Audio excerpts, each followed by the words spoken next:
जय भारत। 2024 के सिर्फ 50 दिन बचे हैं और इसी के साथ हमारा साल पूरा होगा। पूरा होने पे लोगों ने पहले ही पूछना शुरू कर दिया है कि अब क्या, अगला साल क्या। ये सवाल अक्सर मेरा भी मुझसे रहा है।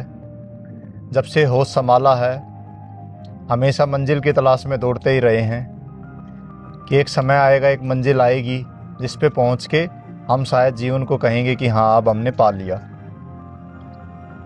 पिछले 10 महीने में यहाँ भी रहते हुए काफ़ी प्रयास मैं कर रहा था,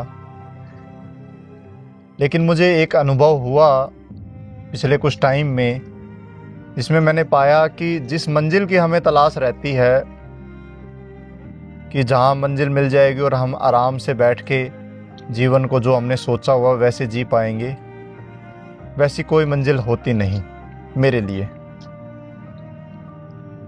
क्योंकि जैसे ही हम रुक जाते हैं वहीं हम एक कहीं ना कहीं जो प्रकृति का नियम है उसके अगेंस्ट हो जाते हैं।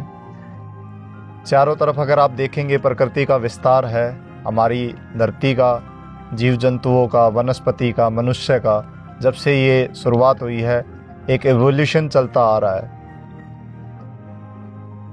उसी का हम हिस्सा हैं। जैसे ही हम अपने विस्तार को रोक देते हैं, बंद कर देते हैं, तो कहीं ना कहीं हम अपने अंदर एक नकारात्मकता, नेगेटिविटी फील करना शुरू कर देते हैं और हम वापस नेगेटिविटी की तरफ चलना शुरू कर देते हैं। तो मैंने पाया कि चलना ही, कर्म करना ही मेरा मकसद रहेगा जीवन भर, और उसी के साथ में अगले साल भी यही मैंने सोचा है, यही मैंने संकल्प किया है कि इसी चीज़ को आगे हम बढ़ाएंगे।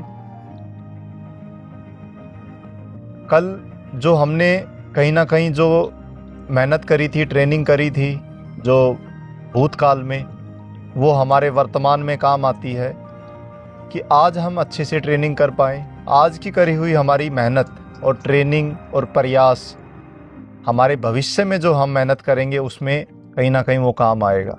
तो ये प्रयास जो है, ये मेहनत है, ये हमेशा चलती रहेगी। यही मैंने अपने जीवन में पाया कि जब जब मैं अपनी मेहनत करता हूँ, अपना काम करता हूँ, अपना जो दिशा में, जिस दिशा में मुझे जाना है उस दिशा में मैं विस्तार करता हूँ, तो मैं अपने आप को कहीं ना कहीं एक उस श्रेणी में पाता हूँ जहाँ पे मैं एक शांत हूँ और पॉजिटिव हूँ। अदरवाइज़ मेरे लिए भी बड़ा मुश्किल होता है कि अगर मैं अपने कर्म से पीछे हटता हूँ तो मेरे लिए बड़ा मुश्किल होता है वो समय। तो यही मैंने सीखा है कि यहाँ पिछले कुछ 10 महीने में कि विस्तार करते रहना ही हमारा मकसद है। तो इसी के साथ अगले साल हम कोशिश करेंगे कि और कहीं ना कहीं और ज़्यादा इफ़ेक्टिव वे में हम चीज़ों को करें, जिससे ज़्यादा से ज़्यादा मेरे परिवार, मेरे समाज को लाभ पहुँचे। उसी के साथ में आप लोगों से भी मेरा यही अनुरोध है कि आखिरी टाइम है, लास्ट नवंबर चल रहा है, और 2 महीने में हम कोशिश करें कि जो हमने सोचा था साल शुरू होने से पहले, एटलीस्ट उसमें से हम जितना ज़्यादा हम कर सकें शुरुआत करें, ताकि नए साल में जैसे हम एंट्री करें तो पूरे जोश के साथ हम अगले साल को और करें, अच्छे से जिएं। तो इसी के साथ में आप सभी को मेरा फिर से शुभकामनाएं। जय भारत।